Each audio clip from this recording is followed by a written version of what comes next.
დღეს ახლა უყურებდი ირაკლი კობახიძეს, აღარ კალაძეზე და ასე შემდეგ.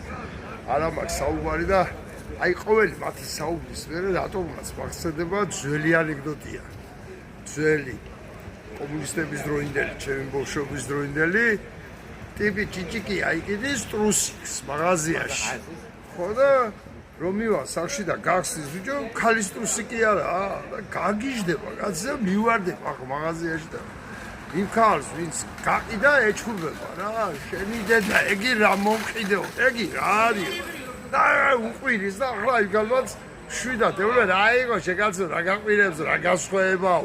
ხო და მაგ გასხვევებაზე გითხავ, ახლა ცხვირპიში მერე მიხვდები რა გასხვევებაო. აი ზუსტად ეს განცდა მიჩნდება ამ ქართული ოცნების წევრებს რო უყურებ, ასე თავხედურად რო ლაპარაკებენ, ნამდვილად ეს გასხვევება უნდა უთხრათ ცხვირპიში. სხვანაირად არ გამოვა არაფერი და უნდა დავანებოთ უკვე სტატისტიკას, თავი ამდენი დეიჭირენ, იმდენი დეიჭირენ. წინააღმდეგობის გაწევის გარეშე არაფერი არ გვეშველება. წინააღმდეგობა რა.